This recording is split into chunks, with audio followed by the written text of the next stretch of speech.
السلام علیکم. Second year. کل ہم نے حمد پڑھی اور حمد کے ساتھ حمد کے بعد لازم و ملزوم ہے کہ نعت نہ ہو. ہمارے پیارے محمد صلی اللہ علیہ وسلم خاتم النبیین رحمت للعالمین، اللہ تعالیٰ نے ان کا نام کلمے میں شامل کیا اور ہمارے ایمان کا ایک لازمی جز ہے. جب تک ہم محمد صلی اللہ علیہ وسلم پر اللہ ہی کی طرح سے ایمان نہیں لے کے آتے، ہمارا ایمان، ہمارا عقیدہ مکمل نہیں ہے. تو آج ہم نعت پڑھیں گے. بہت یہ موسیقیت اور ترنم ہے اگر آپ اس پر غور کریں، اور یہ بھی کہ نعت یا شاعری کو پڑھنے کا طریقہ نثر سے تھوڑا سا ہی مختلف ہوتا ہے، جو اس کو مطلب ادائیگی کو خوبصورت بھی بنا دیتا ہے اور ڈیش ڈیش. اس کے لکھنے والے ہیں معروف نعت خان حفیظ طائب، جن کی آپ دیکھ رہے ہیں سامنے. 1931 پیدائش، 2004 وفات. تو یہ تاریخیں آپ کے اس علم کے لیے ہیں کہ کون سا بندہ کس دور سے تعلق رکھتا تھا. تو اب آغاز کرتے ہیں. خوش خصال و خوش خیال، خوش خبر خیر البشر، خوش نژاد و خوش نہاد، خوش نظر خیر البشر. خصال خصلت سے ہے اور خیال ذہن اور عقل کی کاروائی ہے. تو ایک شعر میں 4 اور 4 8 خصوصیات بیان کی ہیں، اور جتنا ہم کر لیں یہ بھی کم ہے. یہ بھی نہ تو ہماری فرما برداری، نہ محبت کا احاطہ کرتا ہے، نہ ان کی ذات و صفات کا، خصوصیات کا. جو کچھ آپ ہیں وہ تو اللہ ہی جانتا ہے، ہم تو صرف ایک کوشش کرتے ہیں. آپ اچھی، خوش کا مطلب یہ عربی کا لفظ ہے، حسن، اچھا، بہتر، خوبصورت. تو کہتے ہیں کہ وہ اچھی عادات رکھنے والے، خوبصورت خیالات رکھنے والے، خوش خبر. ان کو اچھی اچھی خبریں ہوتی تھیں. تو جیسے اللہ تعالیٰ نے آپ کو بشیر اور نذیر بنا کے بھیجا، تو نذیر سے زیادہ بشیر کی حیثیت ہے کہ لوگ خوش ہوں اور خوش دلی سے دین کو اپنائیں. خوش نژاد، نژاد ہوتا ہے جیسے کسی چیز کو ڈھالنا، بنانا، گھڑنا. آپ صلی اللہ علیہ وسلم کی جسمانی خوبیاں بھی بہت اچھی ہیں. خوش نہاد، نہادن ہوتا رکھنا، لفظ فارسی کا. اس رکھنا کا مطلب دل میں رکھنا، ذہن میں رکھنا. وہ اچھی اچھی باتیں رکھتے ہیں، انہی کی کوشش کرتے ہیں. خوش نظر، ان کو سب کچھ اچھا دکھائی دیتا ہے، انہوں نے کبھی برائی، غلطی، خامی نہیں دیکھی. اچھا دیکھتے ہیں، اچھا بتاتے ہیں، دوسروں کو اچھا سمجھتے ہیں. دوبارہ بتا دوں، اچھی عادات رکھنے والے، اچھے خیالات رکھنے والے، اچھی خبریں رکھنے اور پہنچانے والے. ان کی بناوٹ اور پیدائش جسمانی طور پر بھی بہترین، اور ان کے یہ خیالات کے ساتھ خوش نہاد. وہ اچھی اچھی باتوں کو دل میں جگہ دیتے ہیں، کوئی منفی بات ان کے قریب نہیں پھٹکتی، اور ان کو دکھائی بھی سب کچھ اچھا ہی دیتا ہے. دل نواز و دل پذیر، دل نشین و دل کشا، چارہ ساز و چارہ کار، چارہ گر خیر البشر. صلی اللہ علیہ وسلم کہتے ہیں دل نواز، دلوں کو نوازنے والے، عطا کرنے والے، تسلی دینے والے، پسند آنے والے. دل پذیر، دلوں کو اتنا متاثر کرتے ہیں کہ دلوں میں بس جاتے ہیں. جو کوئی آپ سے ایک دفعہ ملتا ہے وہ سمجھتا ہے کہ یہ جتنا مجھ سے پیار کر رہے ہیں کسی اور سے نہیں کرتے.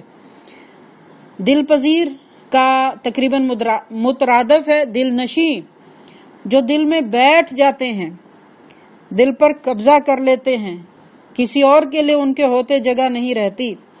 دل کشا، دل کشا کا مطلب کھولنا ہوتا ہے. یہاں فراخی اور بہتری دلوں کو ان سے ملاقات کے بعد یا ان کے ذکر کے بعد، ان کی فکر کے بعد پہلے سے ان کی حالت اچھی ہو جاتی ہے۔ ایک ایک مصرے میں ایک ایک پہلو کا گھیراؤ کیا ہے شاعر نے۔ چارہ ساز، چارہ کا مطلب بیٹا علاج، دوائی، چارہ ساز دوائی بنانے والے، چارہ کار، چارہ ساز سمجھ لیں آپ فارماسسٹ، چارہ کار ڈاکٹر مسیحا، چارہ گر یہ ڈسپینسر۔ آپ دوائی بناتے بھی ہیں، آپ دوائی تجویز بھی کرتے ہیں، اور آپ دوائی لگانے کا عمل، زخموں پہ مرہم رکھنے کا اتنے اچھے طریقے سے کرتے ہیں کہ آپ پر علاج معالجہ مسیحائی ختم ہے۔ آپ سے زیادہ کسی کو جسمانی روحانی تمام بیماریوں کا علاج نہیں آتا۔ اللہ نے آپ کو جو سکھا دیا وہ سب سے بڑھ کر اور سب سے آگے ہے۔ سر بسر مہر و مروت، سر بسر صدق و صفا، سر بسر لطف و عنایت، سر بسر خیر البشر۔ اچھا، ایک لفظ ہوتا ہے سر تاپا، یعنی سر سے پاؤں تک مکمل طور پر۔ سر بسر کا بھی وہی مطلب ہے، آپ مکمل طور پر سراسر پورے کے پورے مہر و مروت، جیسے آپ کی اٹھان محبت اور رواداری سے ہوئی ہے، اپنائیت سے، مروت سے، لحاظ سے، آپ کو اس کے علاوہ کچھ آتا ہی نہیں۔ سبھوں پر، اپنے پر، قریب پر، اجنبی پر، ناواقف پر محبت نچھاور کرتے ہیں۔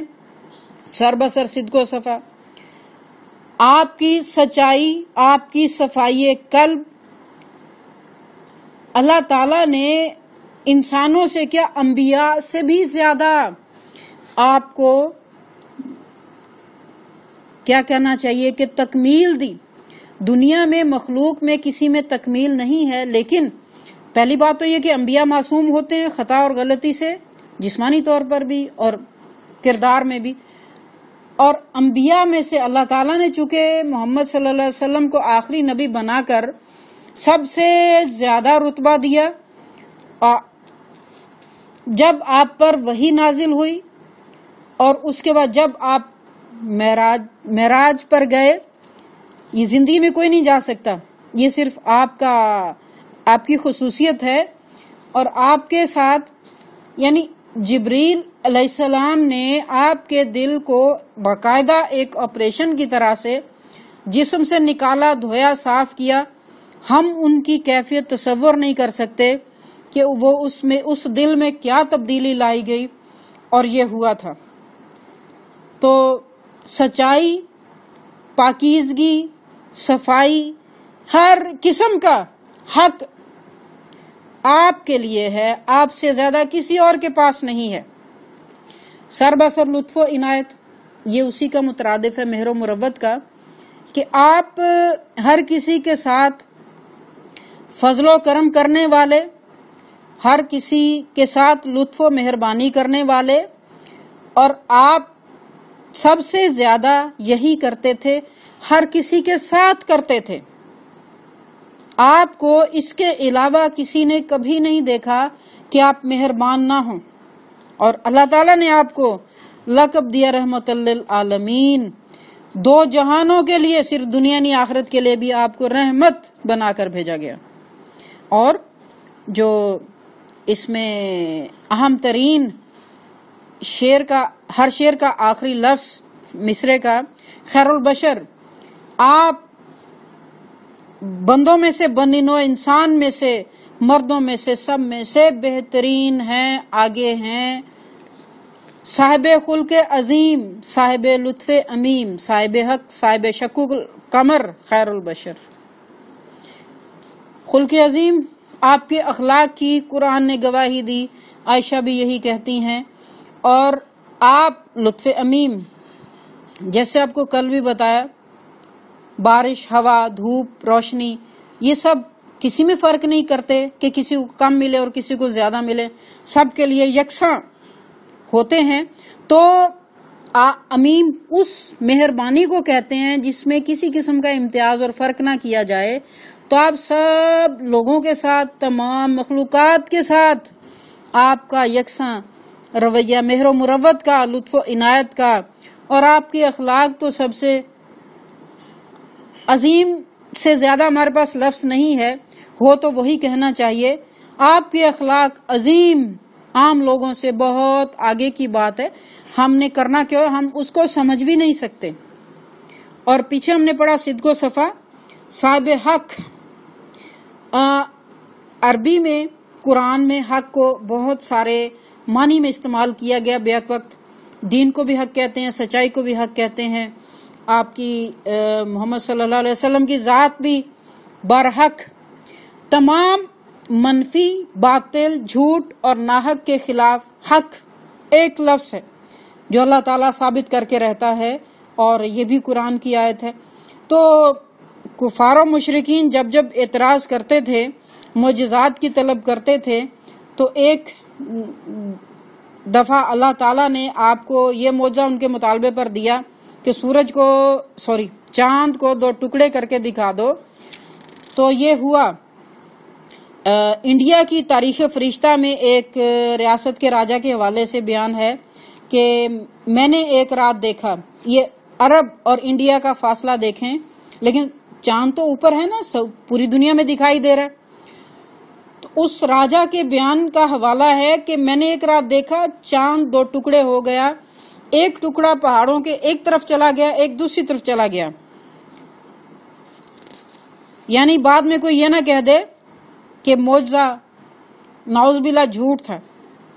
آپ نے ان کو معجزہ بھی دکھا دیا. پچھلی قوموں کو معجزے دکھائے جاتے تھے، اس کے بعد ان کا قصہ ختم، ان پر عذاب آ جاتا تھا جب وہ ایمان نہیں لے کے آتے تھے. لیکن یہ آپ کی امت کی خاص بات ہے کہ انہوں نے معجزے سے بھی انکار کیا، پھر بھی ان پر عذاب نہیں ہے، کیونکہ قرآن کہتا ہے کہ اللہ تعالیٰ ان کو کیسے عذاب دے دے جب تک آپ ان کے اندر نہیں ہو. اور امت محمدیہ پر اس قسم کا مجموعی عذاب کبھی بھی نہیں آئے گا. تھوڑے تھوڑے آتے رہیں گے، زلزلے، قحط ہیں، طوفان ہے، آلام ہے، کیسی کیسی دختران مادر ایام ہے.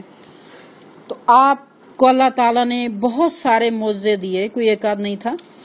کارزار دہر میں وجہ ظفر، وجہ سکون، عرصہ محشر میں وجہ درگزر خیر البشر. آپ ذات پاک محمد صلی اللہ علیہ وسلم انسانوں میں بہترین ہیں، اور مطلب زندگی میں ہمارے کام آپ کی شمولیت کے بغیر، آپ کا دامن تھامے بغیر درست نہیں ہوتے. کارزار دہر، یہ زندگی یہ عرصہ وقت، یہ جو گردش حالات وقت گزر رہا ہے. کارزار میدان جنگ کو کہتے ہیں. یہ دنیا ایک جنگ کی طرح ہر کسی کے ساتھ لگی، اور ہر کسی کے اپنے حالات ہیں. یہاں آپ دیکھیں اس دور کا سب سے بڑا مسئلہ پریشانی، بے چینی، ڈپریشن، ٹینشن.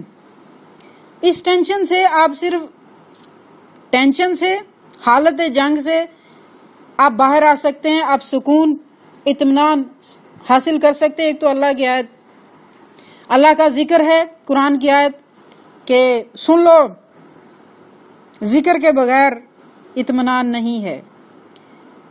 اور اطمینان کے بعد اگلی منزل ہوتی ہے. ہر کوئی جو اپنا ہم ٹارگٹ رکھتے ہیں، منزل مقرر کرتے ہیں، اس میں ہمیں کامیابی درکار ہوتی ہے. وجہ ظفر، کامیابی. اللہ کے ذکر کے بعد آپ صلی اللہ علیہ وسلم کا ذکر، آپ سے محبت، درود شریف کا پڑھتے رہنا. پہلے سکون ملتا ہے، اس کے بعد کامیابی ملتی ہے. اور یہ تو دنیا کی بات ہے. دنیا کے بعد بھی آپ ہی ہمارا واحد سہارا ہیں. جب قیامت کے دن بڑی پریشانی ہوگی، نفسا نفسی ہوگی، اور لوگ اس دن کی طولانی سے، جس کا ذکر قرآن مجید میں ایک جگہ 10,000 سال ہے، ایک جگہ 50,000 سال ہے، تو اس کو عرصہ محشر کہا ہے. لوگ انبیاء سے کہیں گے کہ ہماری سفارش کیجئے، کم از کم حساب تو شروع کیا جائے. تمام انبیاء، آدم، موسیٰ، عیسیٰ، وہ اپنی کوئی نہ کوئی غلطی بتائیں گے. نہیں، میں تو نہیں بات کر سکتا. سب سے آخر میں پھر آپ ہی اٹھیں گے اور درخواست کو پیش کریں گے حساب شروع ہو جائے گا. حساب جب ختم ہوگا بہت سو کو سزا واجب ہو جائے گی اور کچھ دور نہیں ہے کہ وہ جہنم میں ڈالے جائیں وجہ درگزر. پھر آپ ہی صلی اللہ علیہ وسلم اپنی امت کی، اپنے گناہگار مسلمانوں کی معافی تلافی بھی کروائیں گے، بخشش بھی کروائیں گے، وہاں سے چھڑوا دیں گے. رونما کب ہوگا راہ عزیز میں منزل کا چاند، کب ختم ہوگا اندھیروں کا سفر خیر البشر. یہ دنیا جیسے دین اسلام سے پہلے اندھیرے تھے. میں اسٹوڈنٹ سے کہتی ہوتی ہوں کہ وہ جاہلیت اولا تھی، یہ جاہلیت اخرى ہے. اس کے ہتھ کنڈے زیادہ جدید ہیں. آج کل برائی اس دور سے بھی زیادہ بڑی ہوئی ہے. یہ سب اندھیرے ہیں، ظلمات ہیں. تو اس ظلمات میں جب ہم آپ کا دامن تھام لیں گے، آپ کی تعلیمات قرآن و سنت کو اختیار کر لیں گے، یہی روشنی ہوگی، یہی ہماری منزل کا چاند ہوگا. اللہ کرے ہم ایسا کر سکیں کہ ہمیں وہ طریقہ سمجھ آ جائے، یقین ہو جائے کہ یہ ہمارے اندھیرے کیسے دور ہو سکتے ہیں. کب ملے گا ملت بیضا کو پھر اوج کمال، کب شب حالات کی ہوگی سحر خیر البشر. بیضا کا مطلب سفید ہوتا ہے، یہاں بیضا کا مطلب روشنی اور ترقی، عروج ہے. یہ امت جو اتنے انتہائی قسم کے عروج کے بعد زوال پذیر ہوگی، اس کو کوئی پوچھنے والا نہیں. پوری دنیا میں امتوں کے اندر یہ بے عزت ہے. تو یا اللہ کبھی ایسا ہو سکتا ہے کہ ان کو پھر سے وہی ماضی والا جلال و کمال مل جائے، یہ ہمارے اندھیرے کٹ جائیں، اندھیرے ختم ہو کے ہمیں ایک روشن صبح مل جائے. اگر یہ ہو سکتا ہے تو صرف آپ کی ذات بابرکات کے حوالے ہی سے کہ ہم ان کو اپنا لیں جیسا کہ اپنانے کا حق ہے. در پہ پہنچے کس طرح وہ بے نوا بے بالوں پر، ایک نظر طائب کے حال زار پر خیر البشر. آخری شعر میں شاعر نے اپنی بات کی ہے. میں بے دست و پا ہوں، میرا کوئی سہارا نہیں، میرے پاس کوئی طاقت نہیں، کوئی وسائل نہیں ہوں بھی تو ان وسائل کا کیا سہارا. آپ نظر کرم کریں گے تو میں ناقص سے کس ہو جاؤں گا. میں کچھ نہیں ہوں، میں بہت کچھ ہو جاؤں گا.